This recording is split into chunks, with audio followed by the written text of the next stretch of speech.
Hello friends, તો હવે આપણે અહીં આયુર્વેદથી કઈ રીતે આપણે સ્વસ્થ રહી શકીએ અને કેવી રીતે આપણી શારીરિક અને માનસિક સમસ્યાઓને દૂર કરી શકીએ, બરાબર. એના માટેના આયુર્વેદે દર્શાવેલા 4 લેવલ, એની 4 તબક્કાઓને આપણે ધ્યાનમાં લઈએ, બરાબર.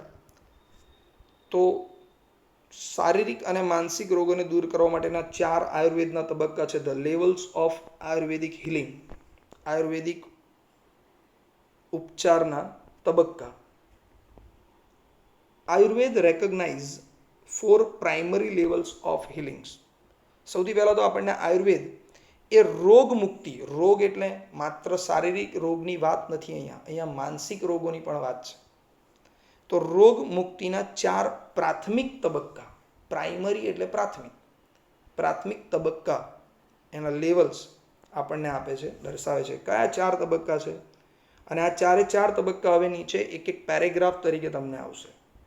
ફર્સ્ટ લેવલ છે એ છે ડિસીઝ ટ્રીટમેન્ટ. પહેલું લેવલ છે રોગની સારવાર કરવી. બીજો લેવલ છે ડિસીઝ પ્રિવેન્શન. બીજો તબક્કો છે રોગને થતો અટકાવવો, રોગ થવા જ નહીં દેવાનો. અને ત્રીજો તબક્કો છે લાઈફ એન્હાન્સમેન્ટ. ત્રીજો તબક્કો છે લાઈફ એન્હાન્સમેન્ટ, એટલે જીવનને સમૃદ્ધ બનાવવું, જીવનની વૃદ્ધિ કરવી, વધારે સારું, સ્વસ્થ અને લાંબુ આયુષ્ય કેવી રીતે જીવવું તે શીખવે છે. ચોથો તબક્કો છે અવેરનેસ ડેવલપમેન્ટ, એટલે આપણી જાગૃતતા, આપણી જે સભાનતા છે એ સભાનતાનો વિકાસ કરવો, બરાબર. જો આ 4 તબક્કા, પ્રાથમિક તબક્કાઓ તમને પર્યાપ્ત માત્રામાં, પૂરતી માત્રામાં સમજાઈ જાય તો તમે તમારા શરીરમાંથી શારીરિક અને માનસિક બંને પ્રકારના રોગોથી દૂર રહી શકો છો, એક સ્વસ્થ જીવન જીવી શકો છો. ચલો મિત્રો, તો હવે આપણે પહેલો તબક્કો જોઈશું. પહેલો તબક્કો છે ડિસીઝ ટ્રીટમેન્ટ, એટલે કે રોગની સારવાર. For most of us, medical treatment begins when we fall ill. હવે આપણે મોટાભાગના લોકો શું કરીએ છીએ? આપણે જ્યારે માંદા પડીએ ને ત્યારે આપણે વૈદ્યકીય સારવારની શરૂઆત કરીએ છીએ. માંદા પડીએ ત્યારે જ કરીએ ને, સ્વાભાવિક છે. તાવ આવ્યો હોય તો જ આપણે ડૉક્ટર પાસે જવાના છીએ, ત્યારે જ જઈએ છીએ. એવું કંઈ રૂટીન તો હોય નહીં કે ચલો બહુ મહિનો થઈ ગયો, બરાબર, ડૉક્ટરને મળ્યા નથી, ડૉક્ટરને જોતા આવીએ, મળતા આવીએ. એવું તો કંઈ જઈએ નહીં, કે આપણા રિલેટિવ નથી, અને રિલેટિવ હોય તોય ન જઈએ એના દવાખાને, આપણે ઘરે મળવા જવાય, બરાબર. તો આપણે મોટાભાગના લોકો શું કરીએ છીએ? આપણને રોગ થાય, આપણે બીમાર પડીએ ને માંદા પડ્યા પછી આપણે વૈદ્યકીય સારવારની શરૂઆત કરીએ છીએ. It is form of disease treatment. તમે બીમાર પડ્યા પછી જે દવા કરાવો છો એ શું છે? તો એ ખરેખર રોગની સારવાર છે, તમારા શરીરની સારવાર નથી. તમે જે દવા લીધી એ રોગની સારવાર થઈ. A response to a condition that has already occurred. Occurred એટલે બનવું, અને રિસ્પોન્સ એટલે પ્રતિક્રિયા આપવી. તો દવા લઈ લો છો, માંદા પડી ગયા, બીમાર પડ્યા પછી દવા લીધી, એ રોગની સારવાર કરી તમે. અને ખરેખર એ શું દર્શાવે છે? તો ખરેખર તમારા શરીરમાં એક રોગજન્ય જે સ્થિતિ ઉત્પન્ન થઈ છે, રોગજન્ય જે સ્થિતિ ઉત્પન્ન થઈ છે, તમે એની સામે પ્રતિક્રિયા આપો છો. દવા લઈને રોગની સામે પ્રતિક્રિયા આપો છો. તમારા શરીરને સ્વસ્થ બનાવવા માટે તમે કંઈ કર્યું નથી. It aims at fixing something already broken. દવા લેવી, બીમાર પડ્યા પછી, માંદા પડ્યા પછી દવા લેવી, ગોળી ગળવી, એ ખરેખર શું દર્શાવે છે? તો ઓલરેડી તમારા શરીરની અંદર જે સિસ્ટમ હતી, શરીર જે સ્વસ્થ જીવન જીવવા માટે જે રીતે કામ કરતું હતું ને, એ સિસ્ટમ કશે કટ થઈ ગઈ, કશે તૂટી ગઈ છે. તમે એને જોડવા માટે દવા ગળો છો, બરાબર. જે સ્વસ્થ જીવન જીવવાની જે કડી હતી ને એ કશે તૂટી ગઈ, એને સમારવા માટે, એને સુધારવા માટે તમે દવા લીધી છે. However, if medicine begins with the treatment of disease. જો કે આપણે દવા લઈને શું કરીએ છીએ? તો દવા, રોગની સારવાર તરીકે આપણે દવા શરૂ કરીએ છીએ. તો ખરેખર એ જોવા જઈએ તો ઇટ ઇઝ અ ફેલિયર. તમે માંદા પડો ને પછી દવા લો છો ને એ ખરેખર નિષ્ફળતા છે. Because the disease is already harming us. કેમ નિષ્ફળતા કીધી છે એને?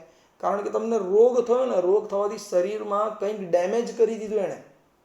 એ રોગે એના જે કીટાણુ, જે જીવાણુ કે વાયરસ જે છે એને તમારા શરીરની અંદર કોઈ ખામી સર્જી દીધી છે, બરાબર. તમારા શરીરને અંદરથી કંઈક નુકસાન પહોંચાડ્યું છે. એટલે તમે રોગ થયા પછી જે દવા લો છો રોગની સારવાર માટે, તો ઓલરેડી તમારા શરીરમાં કંઈક પ્રોબ્લેમ તો થઈ જ ગઈ છે, એને નુકસાન તો કરી દીધું છે. એટલે ખરેખર બીમાર થયા પછી દવા ગળવી એ એક નિષ્ફળતા છે. At this late stage we are left with no option but using drugs and surgery. અને ઘણીવાર એવું બને કે રોગ થાય, માંદા પડે ને પછી બી ઘણા લોકો દવાઓ તરત ઉપચાર ન કરાવે, એને શારીરિક દ્રષ્ટિએ શરીર પર જ એને ખેંચ્યા કરે. મતલબ કે નથી જવું હજુ ડૉક્ટર પાસે, સારું થઈ જશે એમ વિચારીને ઘરે બેસે. તો જ્યારે ઘણીવાર આવા ઘટનાઓમાં મોડું થઈ ગયું હોય, લેટ સ્ટેજ, બરાબર. જેમ કદાચ તમારા પેરેન્ટ્સ 40 કે 45 વર્ષથી વધુ ઉંમર હોય ને તમારા પેરેન્ટ્સની, તો એમને નિયમિત વર્ષમાં એકવાર બોડી ચેકઅપ કરાવી લેવું જોઈએ. નિયમિત શરીરનું ઓક્સિજન લેવલ મહિનામાં એકવાર પણ ઓક્સિજન લેવલ કે પછી બ્લડ પ્રેશર ચેક કરાવવું જોઈએ, બરાબર. રૂટીન એક લોહીની CBCની રિપોર્ટ આવે, સામાન્ય રિપોર્ટ આવે, એ કરાવવી જોઈએ, જેનાથી શરીરમાં કોઈ રોગ છે કે નહીં, બરાબર. જો હોય તો એનો ઉપચાર કરી લેવો, એ આપણે કરી શકીએ, સ્વસ્થ રહી શકીએ.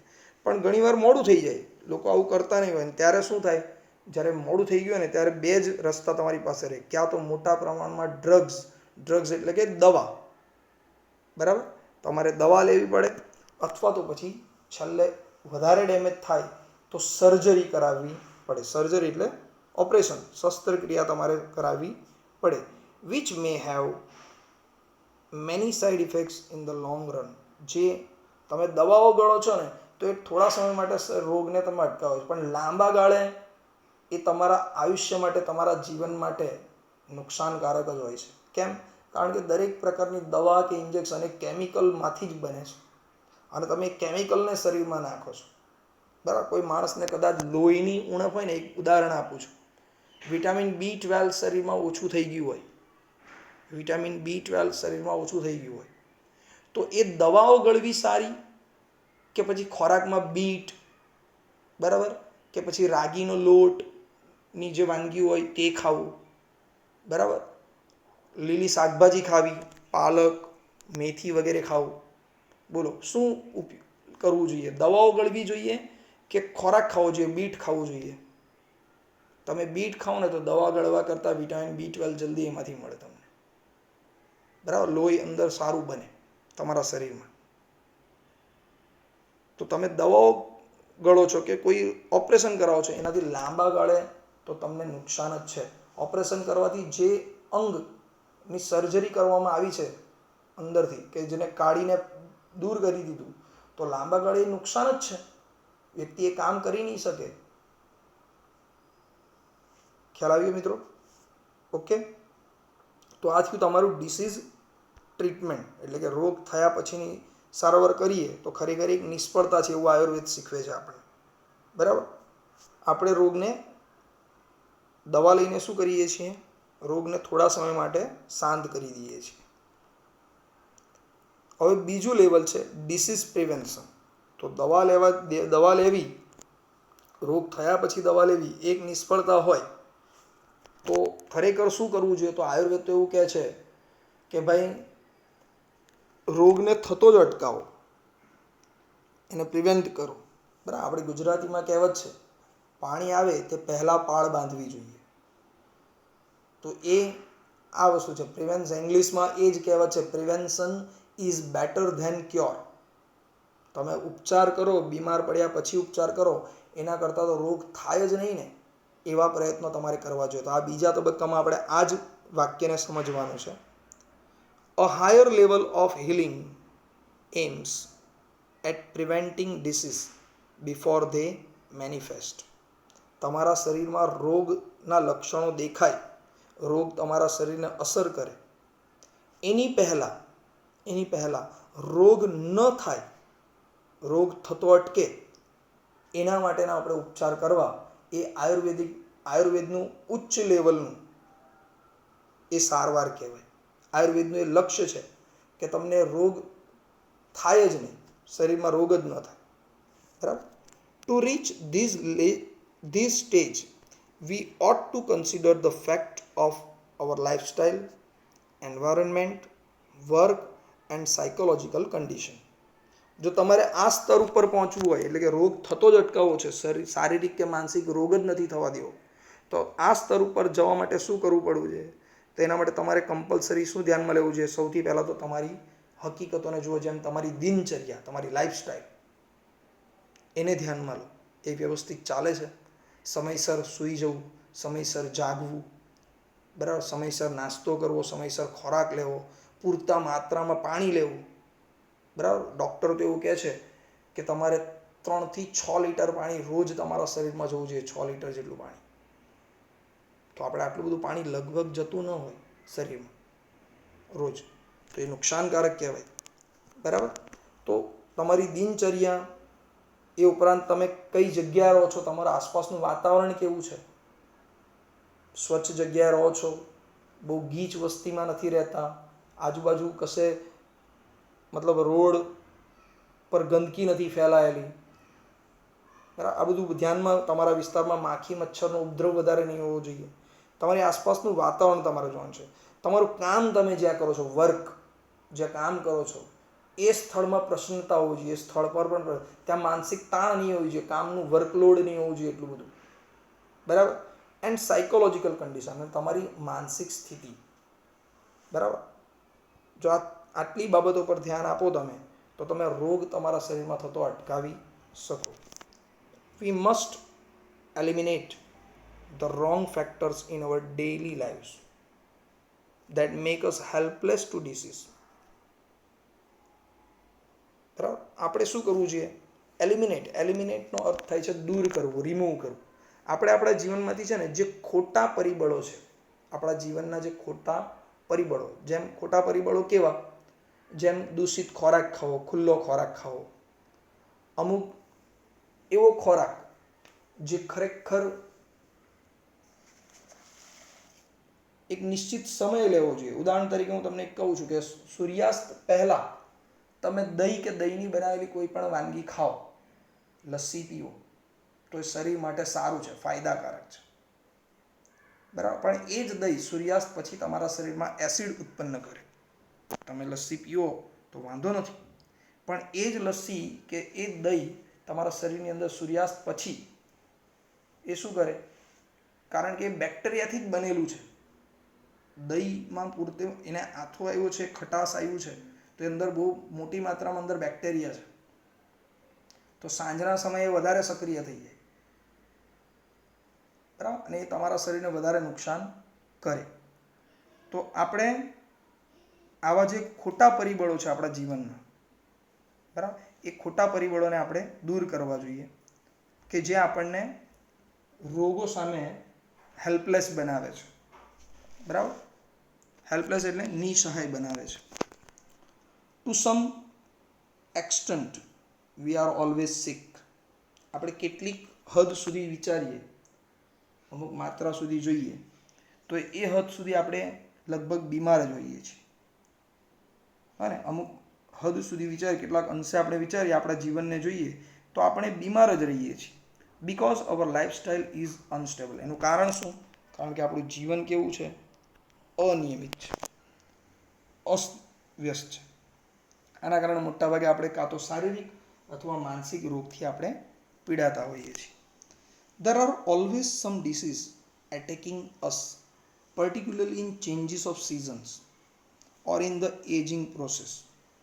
હવે કેટલાક રોગો એવા છે કે જે સતત આપણા ઉપર હુમલો કરતા હોય છે. કોઈને કોઈ રોગ આપણી પર હુમલો કરતા જ હોય છે. ખાસ કરીને ક્યારે? જે એક તો ઋતુઓ બદલાતી હોય ત્યારે, 2 કે 3 મહિને, બરાબર, જે ઋતુઓ 3 મહિના પછી જે ઋતુઓમાં પરિવર્તન આવતું હોય, તો બે ઋતુઓની વચ્ચેનો જે 10 થી 12 દિવસનો જે સમયગાળો છે એમાં બીમારીઓ વધારે ફેલાય. જેમ હમણાં તમે જુઓ તો ઉનાળા પછી હમણાં ચોમાસું ગયું, ચોમાસા પછી હવે શું તો કે શિયાળો આવશે. તો ચોમાસું પૂરું થઈને શિયાળો આવવાનો જે વચ્ચેનો ગાળો છે બરાબર, એ ગાળાની અંદર એ સમયગાળા દરમિયાન 10 થી 12 દિવસમાં રોગચાળો ફેલાય છે બરાબર.